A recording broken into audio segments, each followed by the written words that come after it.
Welcome, everybody. Thanks for spending some time on your Saturday with us to hear about A Guy's Guide to Perimenopause. My name is Dr. Karyn Eilber. I'm a urologist who specializes in urogynecology.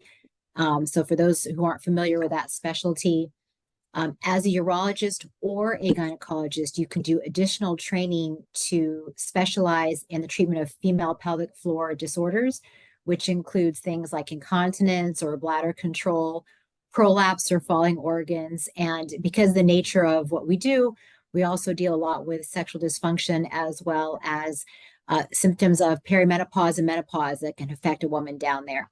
And I practice at Cedars-Sinai, and I'm going to allow Dr. Scott to introduce herself. Hello, everyone. We're really excited to be here. Thank you for joining us, and thanks to Perry for inviting us.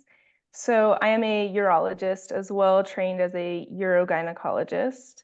And like Dr. Eilber said, we're really passionate about female pelvic health, so incontinence, prolapse, sexual dysfunction, pelvic pain, urinary tract infections. And because we're seeing women with a lot of these issues, we end up talking a lot about menopause, perimenopause in general. And the interesting thing about our jobs is as urologists, we also see a lot of men too. So we see men for low testosterone symptoms, erectile dysfunction, bladder and prostate issues. So we get the special experience of being able to talk to both men and women about these transitions and really difficult topics to discuss. So we really see like firsthand, how these perimenopausal and menopausal midlife issues impact both sexes and your relationship. So that's really what inspired us to be here today to help provide some information and hopefully open up communication between couples. And just to touch on something that Dr. Scott just said, because we treat both men and women, one of the symptoms, of course, of menopause that's common are hot flashes. And that can happen to men who get treated for certain conditions. And I hate to say it, but I just don't feel as sympathetic maybe for a man who's having hot flashes because of the millions of women who experience those. So anyway, we are all welcoming to all genders, and we take care of everybody. So I think we're going to dive right in, and I'm going to ask Dr. Scott, and I'm sorry for those who already are very familiar with perimenopause and menopause, but even as a physician, if I see my physician, I want them to assume I don't know anything. So we're going to start with basics. We also invite people to put questions in the chat, and literally within reason, nothing is off limits. I always find it really funny when my patients will say, I want to ask something, but I'm really embarrassed. And I have to remind her that I was literally just examining her most private parts. So again, this time is for you and to learn something. So we welcome all questions. But I'm going to start with a question for Dr. Scott, which is, what is menopause? So menopause is a time point. That's important to remember. We think about menopausal symptoms as like a period of time, but menopause itself is really just the time point, 12 months from a woman's last period. Prior to that, she's premenopausal. Perimenopausal is really the time leading up to menopause, where you're having the typical menopause symptoms. So your hormone levels are fluctuating, but you're still having periods.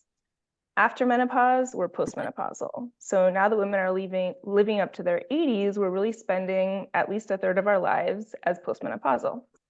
What happens during menopause is our ovarian function declines. So we stop having periods and we stop ovulating, so we can no longer become pregnant. In the US, the average age of menopause is about 51. Perimenopause typically could start in the 40s, but really could start in the 30s as well.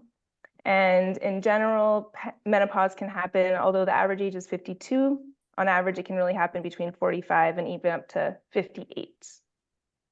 So just to clarify, Dr. Scott, if a woman goes 10 months without having her period, then she has basically a normal period. Is she menopausal? No. Good question. She's still perimenopausal. So it's really that 12-month mark. So she's perimenopausal during that time. Another thing to point out is you can go through a natural menopause or an induced menopause. So natural meaning just your hormone levels are naturally declining. Induced meaning that either medically, chemotherapy or medication you're taking is stopping your ovaries from functioning, or you have surgery. And a really important point here is it's really your ovaries. So an oophorectomy is what's going to cause a surgically induced menopause. You take an hour. Not a hysterectomy. So a lot of women have this misconception that, oh, I went through menopause because I stopped having my period with my hysterectomy. But if you still have your ovaries, then really you're not menopausal yet. Right. And one other point there is everyone goes through menopause differently. And so some women come to us and they say, oh, you know what? I actually never went through menopause. When in fact, all women do go through menopause. You just may not have symptoms. Hoover around the light thing, because there's a web around there. Well, can everyone make sure they mute themselves? There's a web there. And can you hoover that spider for those who are, could everyone possibly mute themselves? Just courtesy for everyone else. Maybe Marie can mute it. Make sure everyone's muted. Yeah. Okay. Perfect. Great. And I just want to also point out something that Dr. Scott said. During the perimenopausal period, our hormone levels decline, but you do not have to have your hormone levels checked to confirm you are menopausal. So by definition, menopause is absence of a menstrual cycle for 12 consecutive months. All right. What are some common symptoms of perimenopause and menopause? So we have estrogen receptors all over our bodies. And so really the symptoms can occur anywhere throughout our body, as I'm sure most women here can attest to. A really interesting journal article that was just published in the Journal of the Menopause Society looked at women ages 35 to 50. When you come up to have a bath, can you bring up all those clothes? Oh. Marie, are you able to mute everyone? So this journal article is really interesting because it asked women, when you say, I just don't feel like myself, which is one of the most common things we hear from women during the perimenopause period, what exactly are you describing? And what they found was 60% of women did not feel like themselves 50% of the time or more. And this was most associated with anxiety and vigilance, hot flashes, decreased sleep, sexual symptoms, and fatigue and achiness. So those tend to be the most common symptoms. As you can kind of see, they tend to be insidious and kind of vague. So maybe your partner isn't even necessarily identifying what she's going through exactly, but she may just be saying, hey, look, I really don't feel like myself. And this is so common in perimenopause. But to run through more specifically, so brain fog, hot flashes, difficulty with sleep, fatigue, GI issues like bloating, weight gain, particularly around like the belly. A lot of women talk about how they can't get rid of that belly fat. Genitourinary symptoms, so vaginal dryness, pain with intercourse, urinary urgency, frequency, hair and skin changes, and joint aches and muscle pains. I think for purposes of our talk or discussion, because it's a guy's guide, I think a very important thing to know is that vaginal dryness is one of the most common and early signs or symptoms of perimenopause and menopause. And a lot of women don't understand what is happening to them. All they know is that, and these are descriptions that we have had patients tell us directly, it feels like sandpaper when I have sex. Sex is so painful, I dread it, which then becomes difficult because maybe the woman doesn't want to admit to her partner that it's painful, or because it is painful, she's just trying to avoid it. So oftentimes the partner then takes it personally and thinking that it's because of them that they're no longer interested in intercourse. But you may well have a normal libido, but because you have pain with intercourse, that is definitely a turn off. So you never even allow yourself to get going. So these are things that we'll talk about a little bit later, where there are relatively simple solutions for what appear to be very complex problems. And back to the beginning when Dr. Scott mentioned, as urogynecologists that are urology trained, we do have the advantage, if you will, of seeing it from both sides and hearing both male and female partners about how perimenopause and menopause can negatively affect their sexual function. Okay, so we know what their symptoms are. Don't these just all of a sudden go away one day? I mean, isn't menopause and perimenopause just a set period of time? Great question. So even though a lot of the most classic symptoms will go away, there are some symptoms, particularly the ones that we see, the genitourinary syndrome of menopause, the urinary urgency, the frequency, peeing really often, and the vaginal dryness, the pain with sex. These are symptoms that very often persist into the postmenopausal period.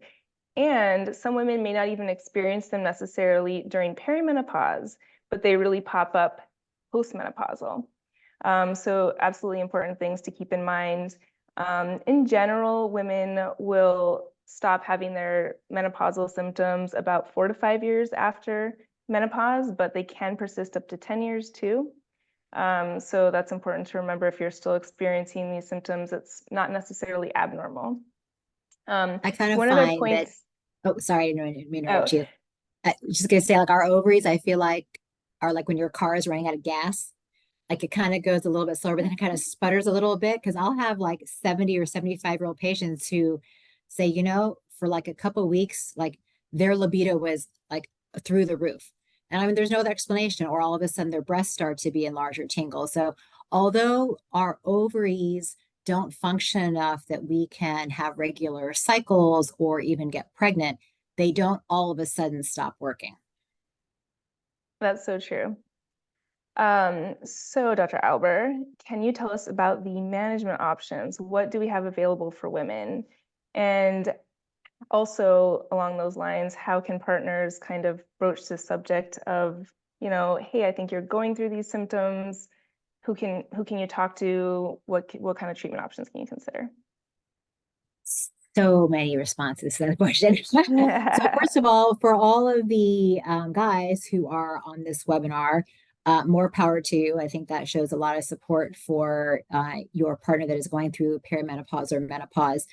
And I think it's also important that treatment should be directed at what bothers a woman. So probably more the exception than the rule. There are some women, like Dr. Scott said, who just all of a sudden stop having periods and they don't have any symptoms. So really, if she doesn't have osteoporosis or other things, there's probably no reason to have to worry about any type of treatment for her perimenopause or menopause, because she's asymptomatic. On the other hand, if a woman has low libido, she has severe vaginal dryness, the pain with sex is causing distress amongst her in her relationship, then she should seek treatment. Fortunately, more recent data has been showing that hormone therapy, like any medication when used appropriately, is safe. And unfortunately, for the last several decades, women have, I think, suffered unnecessarily because of maybe a poor study that was put out there.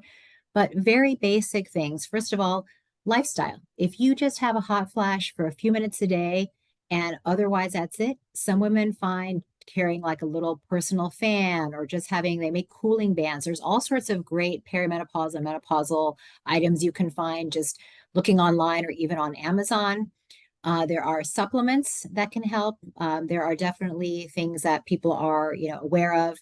There are things that are what we call, they're like estrogens, although they're plant-based. And if none of those help, then it's time to actually talk to a medical professional who can help you.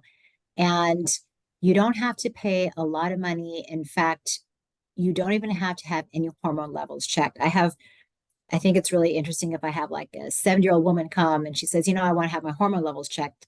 And I can tell you for free, they're really low. Like, there's no reason to check. We do not do hormone therapy based on blood levels. We do it to alleviate your symptoms. So if we prescribe you hormones and you feel great, if your blood level says you're still too low, I'm not going to bump you up so that you're just at a normal lab value. I want to make you feel the way that you feel good. And there are people who specialize in menopause, and there is something called the Menopause Society who actually provides a test for certification for that. But there are also many practitioners who don't necessarily have the certification, but they have a lot of experience. my advice, whether it's for perimenopause or menopause or any medical condition, you have to make sure you're comfortable speaking with your doctor, because you're not going to be able to ask those very personal questions. And also, you can ask them, how comfortable are you with menopause? What do you think about hormones? If someone is really anti-hormone or anti-supplement or anti-anything, you might think twice. Dr. Scott and I have been practicing for a long time, and in medical school and in training, you're not taught a lot about alternative therapies. And it's only being in practice over time and listening to your patients and being very receptive. Hey, if acupuncture thing is great. If you eating a certain type of herb works for you, great. We're just here to tell you, though, what might harm you, and also just to help you on your journey. Yeah, those are all really important points. I think for the male partners, offering to accompany, women to their visits with them, even just to come hear the information their doctor's providing and maybe even help advocate for them.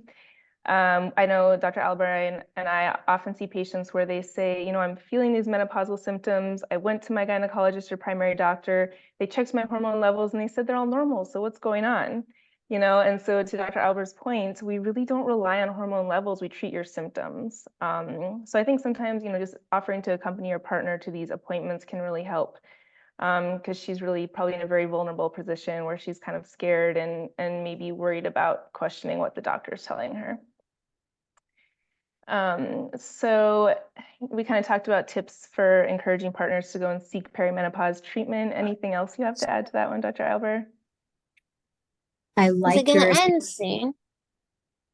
Oh, sorry. I like your suggestion about if the partners can go together. I think sometimes women, and being one myself, we often suffer in silence. And if you are a partner of someone who you see is going through perimenopause or menopause and those symptoms are affecting you, in a very careful way, you might suggest, hey, I feel like you're not yourself these days. Are you feeling okay? I listened to this webinar.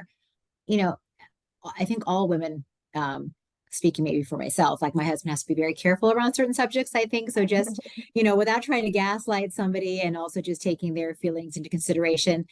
And it's also very tricky because I find that things that should be attributed to hormone changes are not, and vice versa. So sometimes I want to tell my husband, yeah, it's not because of my hormones. I'm just really mad at you because you're being a jerk. Or, hey, I'm acting this way because they ran out of my estrogen patch and I'm going crazy. So, so just be a little careful. That's so All true. Right. And on that same token, Dr. Scott, and we touched on this a little bit, how can perimenopause affect a relationship or a marriage? So we know it can have a significant impact, as women are going through these changes and trying to navigate them themselves. Oftentimes, they really impact the partner. So we talked about decreased libido and pain with sex, and so this can really impact a relationship, because oftentimes the male partner will feel like, well, she doesn't love me anymore. She doesn't want to have sex with me. She's always moody. She's not kind to me anymore. She's not happy ever. So it's very easy to take these things personally as the male partner, which is very reasonable. And so I think, again, communication is just key, and education for both sides too, because we just see so often where these things spiral out of control without anyone really acknowledging what's going on. And we hear from our male patients too, like, I feel like I've lost my wife. I don't know what's going on. I don't understand it. And that's okay. I think you don't have to necessarily understand what's going on, but just knowing kind of medically what they're going through, I think, can be very helpful. I think that's a great point. You may not understand, but just be supportive. And, fortunately for men, they don't have to go through the same thing. I always am fascinated. I think women are very resilient because, number one, at a very young age, young girls have to start dealing with blood every month, and what to do with that. And then pregnancy, and then menopause. It's like this cruel joke. And the worst is like when you get perimenopause, you start breaking out again. You're like, where is the justice? All right. So how about, we touched on this a little bit earlier, Dr. Scott, but how about some tips how can the partner show their support for a woman during perimenopause? Yeah, so we definitely talked about this a little bit. I think in addition to trying not to take things too personally, listening, being supportive, not necessarily trying to solve their problems for them, just letting them kind of go through this transition and be there for them, understanding it's going to be difficult on everyone. Keeping an open mind, women oftentimes lose a lot of their self-confidence, their identity. So, understanding that aspect as well, and how that's impacting you in the relationship.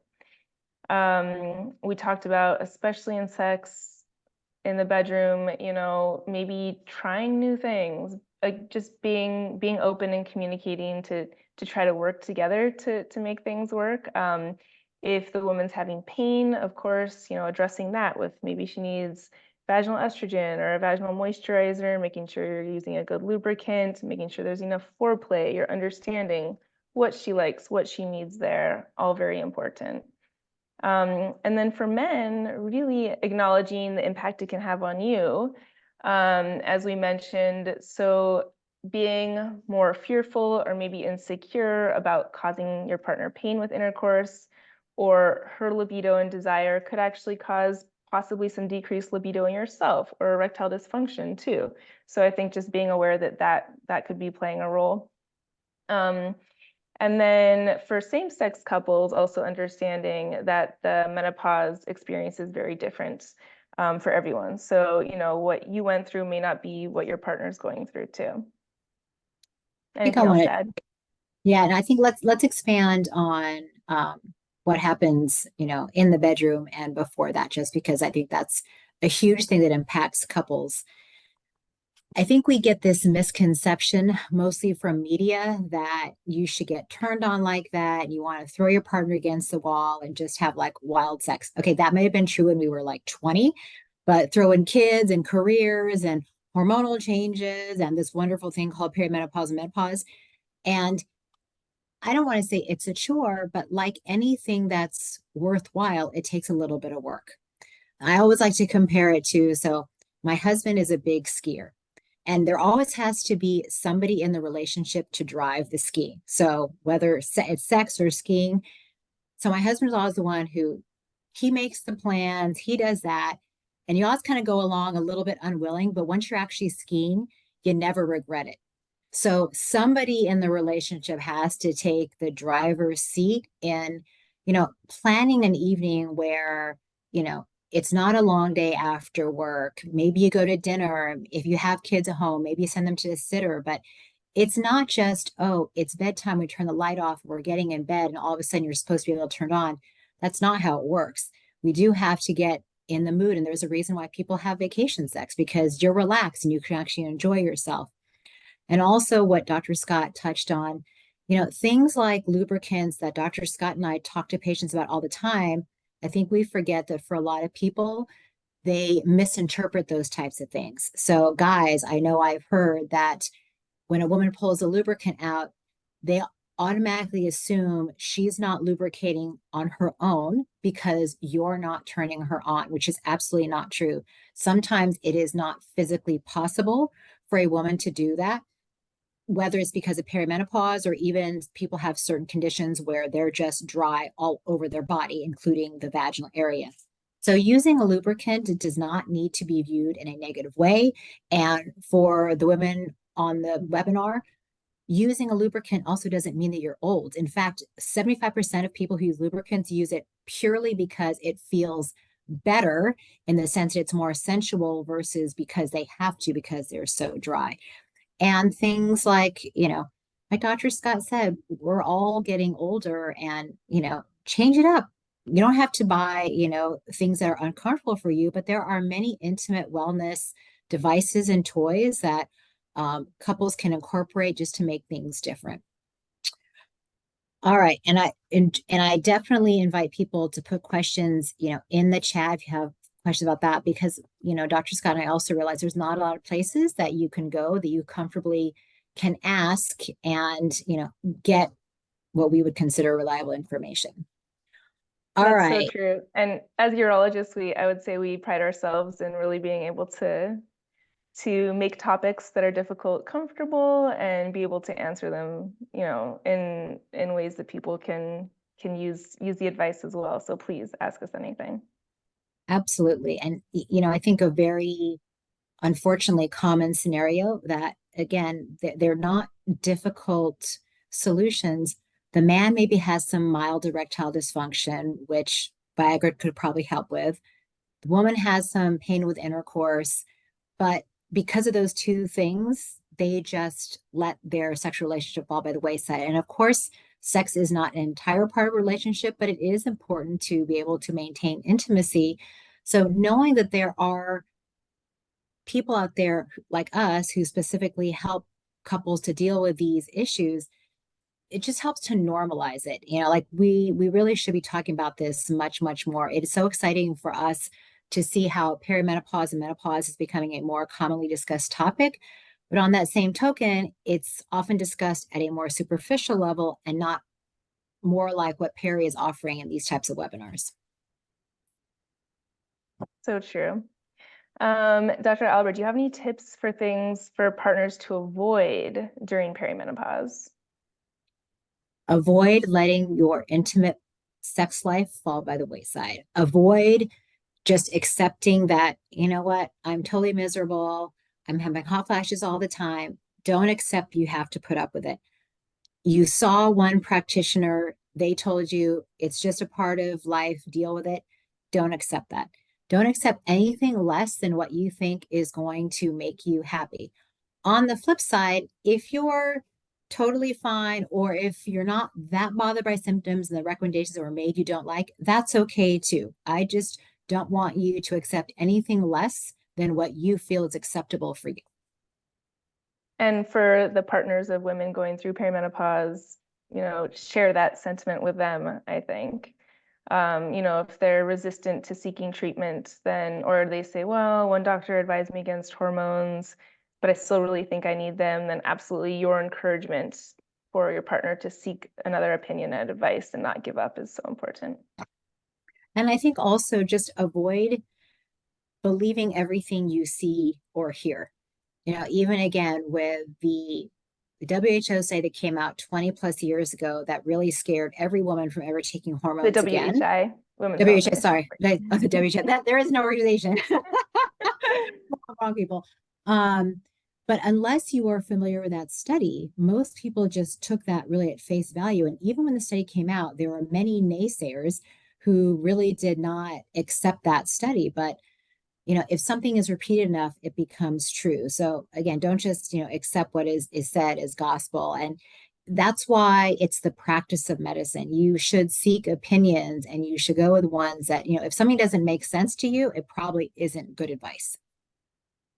Do you want to back up a little bit and just, I guess, probably for a lot of men, may not even have heard, well, why are people fearful of hormones? And just kind of explain like where this hesitation and fear comes from with this study?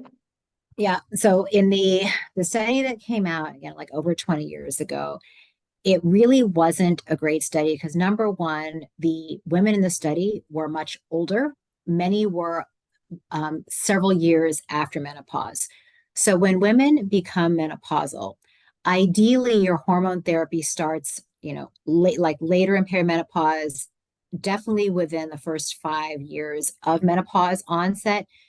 The longer after menopause occurs, if you do hormone therapy, your risk of cardiovascular events actually increases because one of the theories, which I do think is probably correct, this was what I got from a cardiologist who specializes in hormone therapy.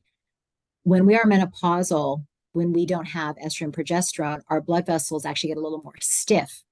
So then if you wait 5 or 10 years and you start hormone therapy, when the vessels get soft again, potentially you can flick off little pieces of calcium, which is how you can have stroke and cardiovascular events. So that's why if a woman is going to do hormone therapy, it's best to do it in the first 5 years after menopause onsets. What I find really interesting is if we really want to fully educate women about risks of hormone therapy, we should probably be giving the same talk to young women. Like A young woman who is overweight, diabetic on the pill probably has a much higher chance of having bad outcomes than a healthy woman who is menopausal on her hormone therapy.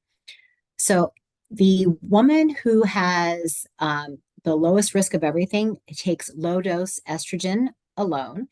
You can only take estrogen alone if you don't have a uterus, because estrogen stimulates the uterine lining, which is why you see most women on estrogen and progesterone.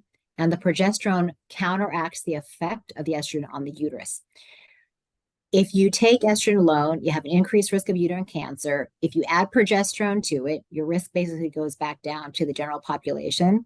So full disclosure, I could care less who knows. I got my hormone patch and I've got my progesterone IUD, and I love my hormone therapy. People who have a personal or family history of breast cancer, of course, need to take, every risk or the risks of hormone therapy into consideration. And, that's probably not the smartest thing to do. But if you're totally miserable with symptoms, you can speak with your doctor about maybe just getting enough to kind of get you through that. And there's a question in the chat that says, if your doctor brings a study, how do you navigate around this? If all your doctor can do is refer to that study and not know how to interpret it, you probably should be seeing someone who is specializing in hormone therapy. And again, you can go to the Menopause Society. It's also great word of mouth.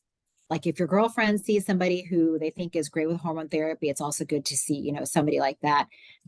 But someone should, even if you have risk. So I have a patient who had a blood clot years and years and years ago.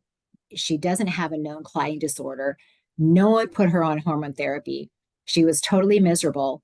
Her risk really of having a embolic event or having a blood clot is actually probably less again than that woman on the birth control pill, because she's otherwise healthy. And this is also why we use patches, bypasses the liver, which theoretically decreases your risk of clot. But I'm probably getting a little too in the weeds right now. But anyway, the bottom line is, if you are thinking about hormone therapy and all you hear is, well, it's dangerous for you, or there are also lots of myths. I have women who are totally fine. Their doctor says you have to stop because it's time. There is no time limit on taking hormones, just like there is no time limit on menopause. It's going to go, the only time menopause ends is when we are in the grave. So that's why when patients say, well, that's great, I feel good, how long should I take this for? Well, until we figure out how to reverse menopause, if you want to feel the same, you'll probably be taking it the rest of your life. But on that token, Dr. Scott, what about males? What about male menopause? So great question. It's very normal for hormones to decline with age, but for men, it's different because they're constantly going through this just very slow decline, as opposed to the really abrupt decline that women go through during menopause. So most men aren't really going to become very symptomatic as their testosterone slowly declines. Some do, though. And if you do have low testosterone that's bothersome, some of the symptoms you may experience are kind of similar to menopause. So you could have hot flashes like Dr. Eilber described, enlarged breast tissue, the fatigue, the sleep disturbances, the depression, a little bit of the brain fog, and then decreased libido, of course, too. Erectile dysfunction a little bit, but more so the libido. The erectile dysfunction is more related to like the nerves and the blood flow. So, Dr. Eilber, what are the treatment options for low testosterone? Well, for men or women? I was actually going to ask you about women. Let's talk about both, because I love testosterone for women too. We'll start with men. So just to give a little background, when we think about hormone therapy, right, we often think about estrogen and progesterone, but we should not forget about testosterone. So although women's testosterone levels are not as high as males, we still benefit from it for the same reasons that Dr. Scott mentioned. It can help with libido, helps with muscle mass, helps with energy.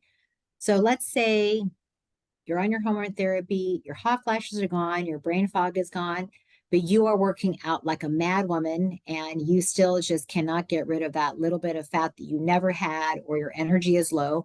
That's, you might consider taking testosterone. There really is no libido. Yep. But in this country, there is no FDA approved testosterone supplement or replacement for women.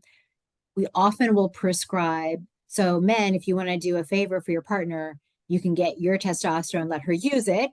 In general, we give women 1/10 of the male dose of testosterone. You can also have testosterone compounded. There are pellets, bioidenticals.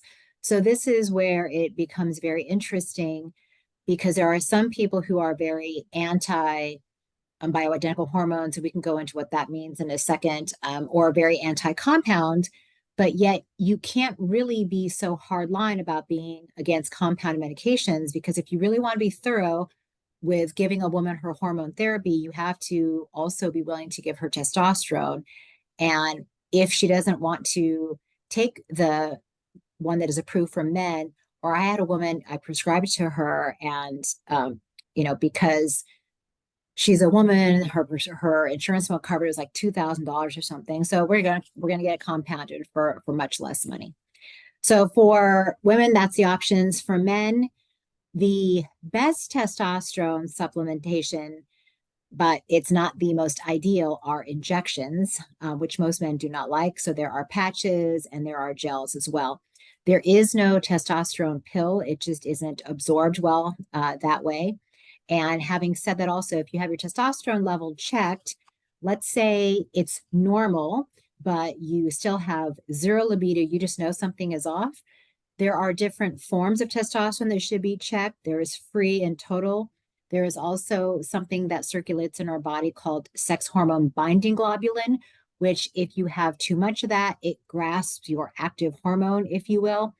So while in women's hormone therapy, we don't routinely check labs, if she doesn't respond to the treatment the way we expect her to, that is when labs can help to direct treatment for her. All right. Should we jump into some of the questions that the Perry community submitted? Okay, yeah, great. we had, so again, for the audience, feel free to submit more questions. These are ones that were actually submitted ahead of the webinar. So we're going to go ahead and start with these. All right, so Dr. Eilber. My husband is freaking out because I do not seem to desire sex anymore. I know this is perimenopause and menopause, but he thinks it's him. So this is a great question, just like we discussed earlier. Although we would like to think that we're in relationships where everything is open, the reality is there are things that we're not always comfortable talking to our partner about, or maybe you don't even really realize that you're giving off the vibe that you're not turned on. All you know is you're just tired and you want to go to bed. So if your partner is like wondering why you don't desire sex anymore, and you've noticed that, hey, you know what, my cycles are off, I don't feel the same, this is where you might think about, maybe it's time to start hormone therapy, or maybe it's just a little testosterone you need. But if it's also something like you're just turned off because sex is painful, go to the store, buy some lubricants, tell your partner, hey, you want to get me in the mood? Take me to a nice dinner and help get me in the mood. But if you just, again, turn the lights off and get in bed and say, let's have sex, I don't think anyone on this webinar is going to be that much in the mood. Again, maybe when we were like in college, but sorry, like I'm past that. I'm a little old for that. I think another important point is like when to have these conversations, which I totally try to apply this like with my kids too. It's not like a good time to talk about when I tell you to do something, just do it. It's not a good time to talk about that when they're screaming because they don't want to brush their teeth, So same thing, like when your husband makes a move, or your partner makes a move in bed and you're like, I can't handle this, that's not the good time for the conversation. Try to remember to bring it up at another time too, when the emotions aren't running quite as high too. Yeah, these are all great points. Okay. There's another question. I'm turning 50 in September. My mood is like a pendulum. My partner thinks I'm depressed. I know he is right, but I also know it is this phase of life, but I'm having a hard time explaining my hormones to him and that he cannot just quote unquote fix this. This brings up a lot of great issues. So number one, I know he's right. I am depressed and this is just a phase of life. So if you're truly okay with that, fine. But if you're not, if this is disruptive for your life, or if you're a partner and you see your spouse being so disrupted by this depression, and maybe they're just so kind of deep into it, they can't see they need help, then absolutely talk to your doctor. So hormone replacement therapy can help with the depression, or for whatever reason you don't want to go that route, then antidepressants can absolutely be helpful too. In terms of explaining it, like we talked about, sometimes it's really hard to explain these things, and a male partner may not understand it all, and all of this is okay, but just having that education that this is so common to happen during this period of life. And you're right, there's not really, male partner can't really just fix it. They shouldn't try to fix it, but more just be supportive, I think, and accepting. I think that this question or statement makes a really good point. And especially a woman who already maybe has some depression at baseline, it can become very complicated. So I have seen women who were treated for depression when really what they needed was their hormone therapy. And I've also seen vice versa, where she was literally pumped full of hormones, and what they really needed to do was restart some of her antidepressant medications. And sometimes it's a combination of both. And interestingly, some of the antidepressants are very helpful for menopausal symptoms like hot flashes and the brain fog at doses that are not necessarily used for depression, which just emphasizes the whole point that perimenopause and menopause are very complex. It's not just a problem with your blood vessels, opening up. In fact, nobody knows why women actually get hot flashes. No one has been able to pinpoint the exact physiology of that. We have a lot of theories, but that's why being open and, again, being very sensitive to the recipient's ears. You're acting really weird these days. What's up with you? Hey, honey, I feel like you're not the same anymore. Is it me? You can always make it about yourself. Is it me? Do you think I'm not acting right? And just open up the conversation. And I think Dr. Scott's point is great. Yeah, when your partner wants to have sex and you roll over and they ask you what's wrong and you just start to grumble, probably not a good time to have an open conversation. Maybe even set, the date for that conversation. I used to think it was really funny when people talked about, like it was date night I'm like, date night. But the farther, I've been married for 23 years now, the longer you have a relationship, the more you realize you have to set that time aside or it's never going to happen because a million things will get in the way. So true. All right, next question. I think these questions are so good because hopefully they're helping everyone realize, again, like we can tell you over and over again, you're not alone. So many people are going through this, but if you hear the questions, hopefully that really helps drive it home for all our listeners. All right, so I'm 48 years old. I have more of a comment. I wish my husband understood why I am so bloated and anxious. I know I sound crazy, but he should understand why and how long this is going to last. So while I think this is a good comment, I think it's also not fair to assume that the partner should understand why. The last part of the comment is he should understand why and how long this is going to last. A lot of women don't understand what they're going through. So certainly their partner may not understand what's going through. No one can determine how long hormonal changes will last. They can be as short as a couple years. They can be as long as 5 to 10 years. They shouldn't be as ideally the extremes, but they can go on for many years. I think the way to make your partner understand, and again, a lot of kudos to the guys who have joined the webinar, is everything is about education. So whether it's joining a webinar, doing some reading, find something about perimenopause or menopause that's specifically written, for lay people, get that to your partner and say, look, I'm having a hard time dealing with my own symptoms, understanding why. This is the best that I can do without being a doctor and explaining to you. Or like Dr. Scott said earlier, bring your partner to your doctor's appointment. It is kind of interesting how partners sometimes don't necessarily take what their partner says at face value. Like a lot of the surgeries that Dr. Scott and I have, patients can't have sex for 6 to 8 weeks afterwards.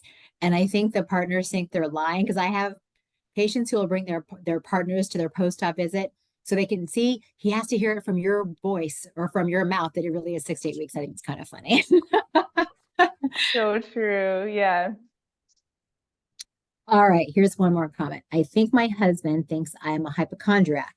Over the past year and a half, I've experienced headaches, joint pain, sleep issues, weight gain, and UTIs like nobody's business. How am I supposed to make him understand this is normal? And age 45.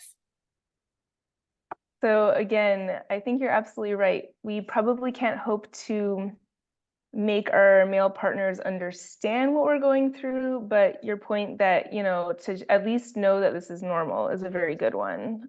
So common. Menopause is a natural process.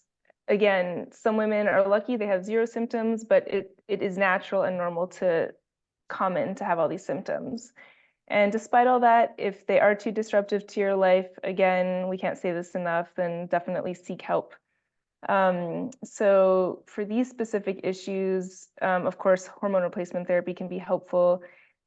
Specifically for the UTIs, we have a lot of things to offer there too. So, you know, if hormone replacement therapy isn't something that the woman is interested in, we have specific therapies we can do to help. But yeah, I think for this person, again, just the education, like we talked about, and communication, absolutely. And I think to bring this full circle, because it was a guy's guide to perimenopause, if you have to leave this, whether you're the male partner or the female partner, or however you identify, you got to get some information, education from a good source. Only now is menopause even being brought into like a normal conversation. And this is stuff that you'd always like watched, you know, your mom like fanning herself or different things. Guys don't have any equivalent of this. There is no male andropause unless they're treated for something like prostate cancer, where we give them medications that will instantaneously decrease their hormone levels. So it's really hard, I think, for men to comprehend something that is not even talked about in society commonly, and something that men also don't experience. So the best thing that everybody can do is get education for themselves, share it with their partners, get education together.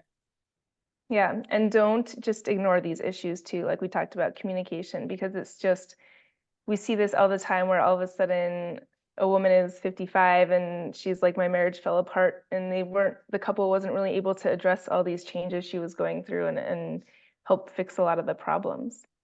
So anyway, I don't think I see any other questions to address in the chat. Yeah, if anybody wants to submit some last minute questions, I'd love to answer some. Or maybe, Marie, we can unmute people if they want to just raise their virtual hand. And hopefully, I mean, I get it's a sensitive issue. And if you're don't want to bring it up in the open forum or submit a question to the chat, we are going to have, I'm going to put our Dr.Scott's in my email, as well as our Instagram handles on here, so people can send direct messages. You know, full disclaimer is we can't give specific medical advice because we're not your physicians, but we'll try to be as helpful as possible, and also just direct you in the right way to get any information that we're not able to provide to you. We also wrote a book, if you're interested. Oh yeah, called almost forgot. A Woman's Guide to Her Pelvic Floor, What the F is Going On Down There. And that's Just a great happen to have one. It's a great, fun, and easy reference to for specifically the pelvic floor issues that women go through. So buy it for your partner, a friend, your mom. It's a good read. It's a pretty easy, quick read for some very basic stuff. And I think one of the favorite things that we have done in this book is really to demystify a lot of things. Like our first chapter is, I have 3 holes. I mean, these are things that, you know, educated women, we just don't think about and we're not taught. And, you know, our whole education is basically what we learned in middle school health class. So that's why this book is it's just really good to reinforce maybe what you knew and demystify things that maybe you were unaware of. All right. So I just want to say thank you so much. I had never heard of perimenopause, like I said in my comment, until last week. And it was because of a random podcast episode that I just happened to listen to. And the title was "You're Not Crazy." And so anyway, but they they had interviewed Dr. Mary Claire Haber, and this Yeah. was the first I've heard of any of it, and it just explains so much. And I just feel like a veil's been lifted from over my eyes, because I had no idea about any of this, and all of my friends that I've talked to about it had no clue. My mom, my mother-in-law, like no one knew. And so it just, it was always told to me, oh, it's just a part of getting old. You're just getting older. And so it just feels like there's so many more options that are available to me than I ever, I don't know. I'm just so grateful that you guys are educating so many people, and I'm definitely going to pick up that book. So that's all I wanted to say. I love your comments, and the best thing you can do is pass what you have learned on to other women.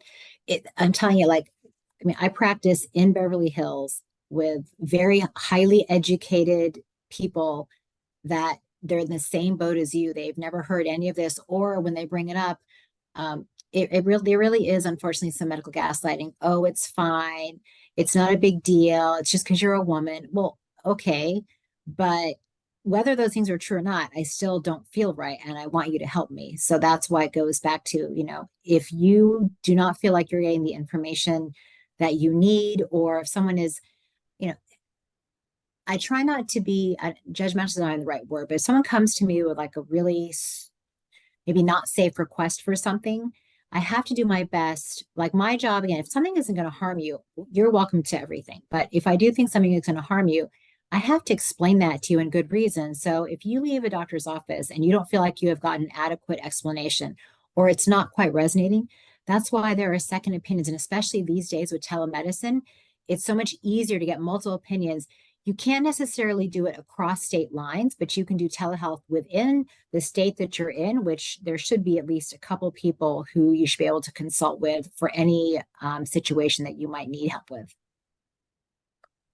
Yeah, absolutely. And what you're describing is really where we get our passion from, in trying to provide that education for women. Because like Dr. Eilber mentioned, unfortunately, right now in medicine, there's just such a gap for women's health, because we have our gynecologists who really help us through like our just regular well woman exams, our pregnancies, our deliveries, and then they're so busy with so many other things. There's not a lot of time to talk about perimenopause, menopause symptoms, what to expect.